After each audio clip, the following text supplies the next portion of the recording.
근데 조금 이상한 거는 그날 한덕수 총리 경우를 보면 대통령실로 좀 왔으면 좋겠다. 조태열 외교부 장관은 지금 용산 집무실로 바로 올 수 있습니까? 통일부 장관 김영호 장관도 대통령이 바로 용산으로 가능한 한 빨리 들어와라. 다른 분들은 전화를 한 번 받았어요. 증인만 2번 받았거든요. 왜 그랬을까요? 대통령이 지금 홍장원 차장한테 굉장히 많은 지시를 막 했는데, 그리고 나서 바로 국정원장한테 전화를 해가지고는 참 한가한 얘기를 한 거예요. 미국 출장 어떻게 하실래요?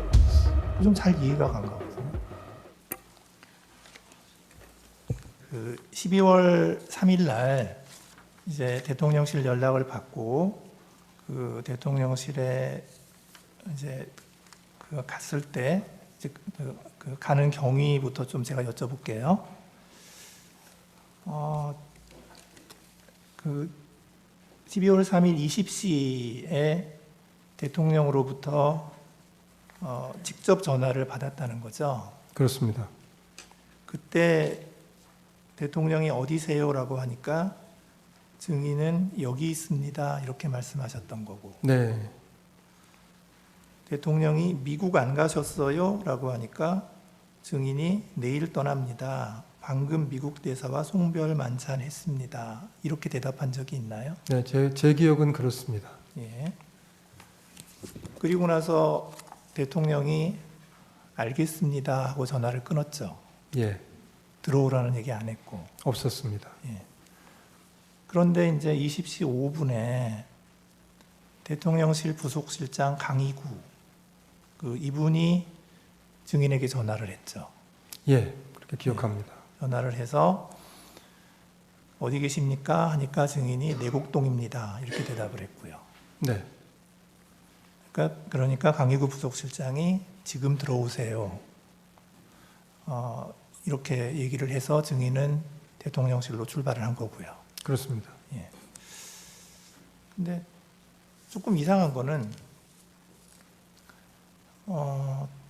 그날 그 한덕수 총리의 경우를 보면 8시 20시경에 대통령이 직접 전화를 해서 대통령실로 좀 왔으면 좋겠습니다. 누구에게도 말을 안 했으면 좋겠습니다. 이렇게 해서 왔다는 거거든요. 이게 한덕수 총리가 그 연락을 받았다는 내용이고요. 조태열 외교부 장관은 뭐라고 얘기하냐면 7시 54분에 대통령이 전화를 해서 지금 어디 계십니까? 라고 하니까 집입니다.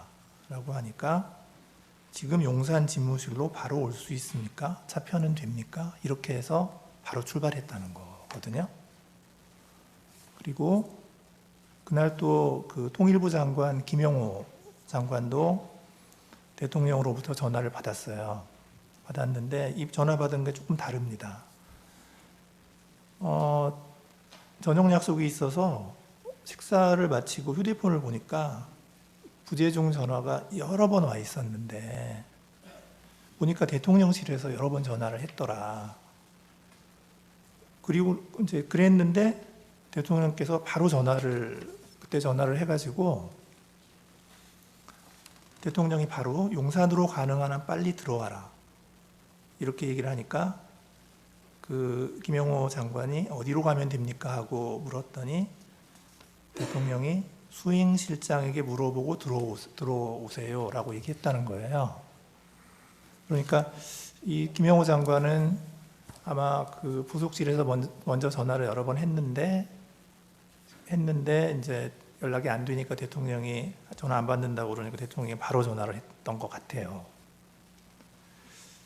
그다음에 이제 이상민 행안부 장관은 연락을 어떻게 받았냐면 6시 11분경에 김용현 국방부 장관으로부터 전화가 와서 지금 어디냐라고 묻기에 울산에서 김장 행사하고 회의하다가 서울 가는 길이다 라고 대답을 하니까 몇 시쯤 도착하냐 라고 하니까 8시 넘어서 도착한다 라고 하니까 도착하는 대로 바로 용산으로 들어오라 고 얘기를 했고, 8시경에 역시 그 강희구 부속실장이 전화를 해서 용산으로 바로 들어오라고 해서 갔다는 거고요. 그래서 이렇게 쭉 보면 다른 분들은 전화를 한 번 받았어요.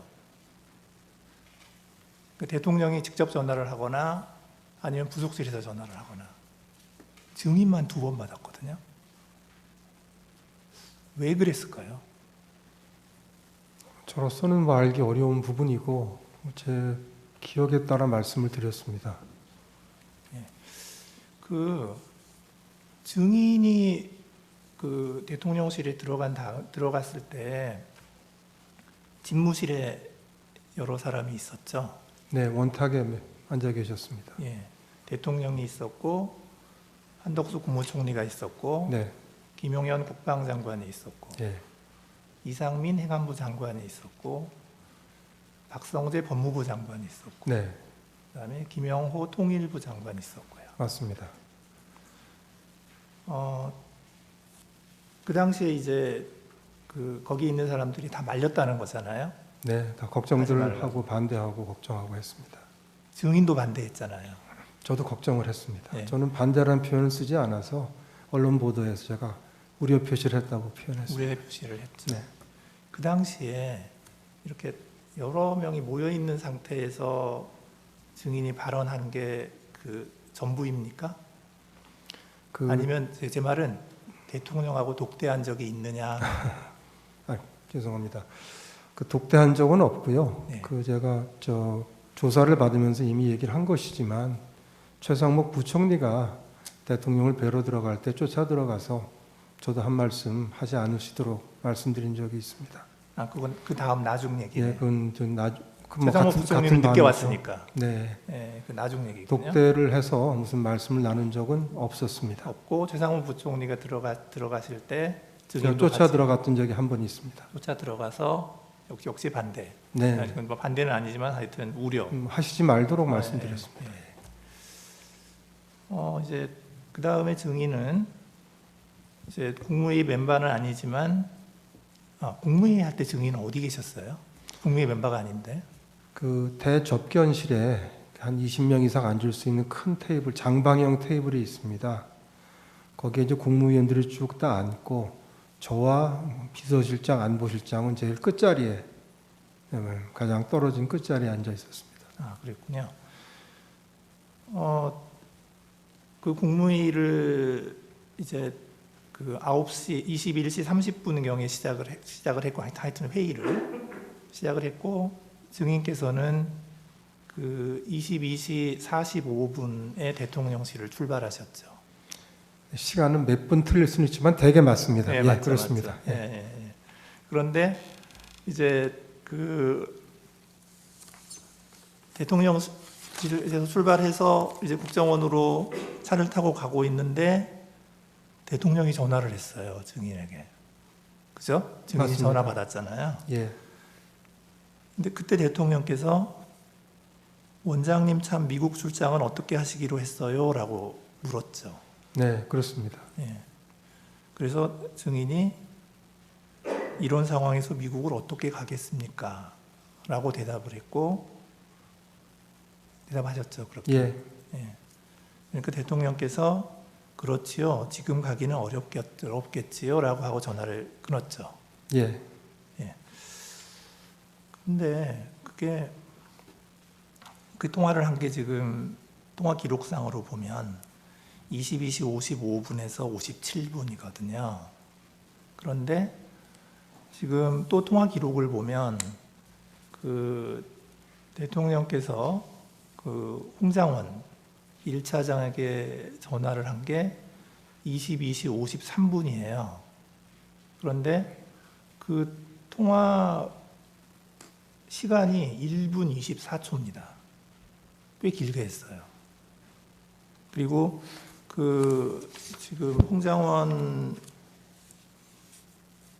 차장의 그 진술에 의하면 그 전화 때 대통령께서 첫 말씀이 봤지 비상계엄 발표하는 거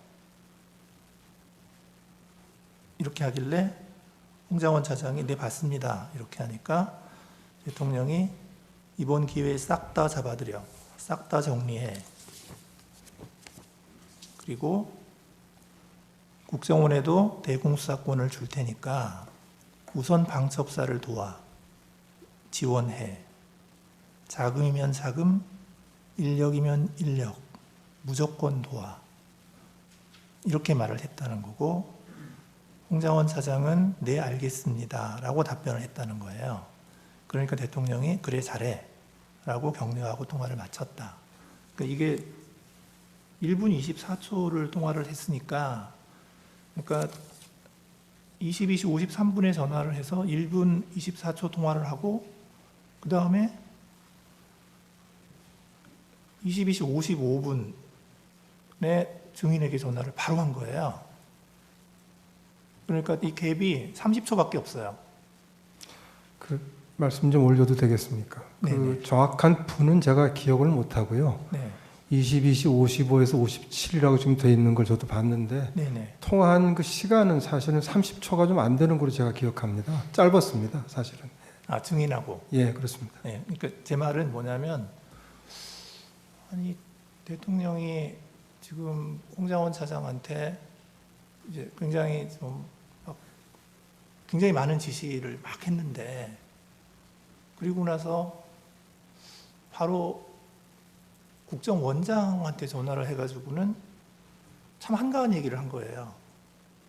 미국 출장 어떻게 하실래요? 좀 잘 이해가 간 거거든요. 그래서 대통령께서 53분에 홍 차장한테 그런 얘기를 하셨는지에 대해서 저는 확신이 없습니다. 홍 차장 말을 신뢰하기가 좀 어렵습니다. 아, 예, 예, 예.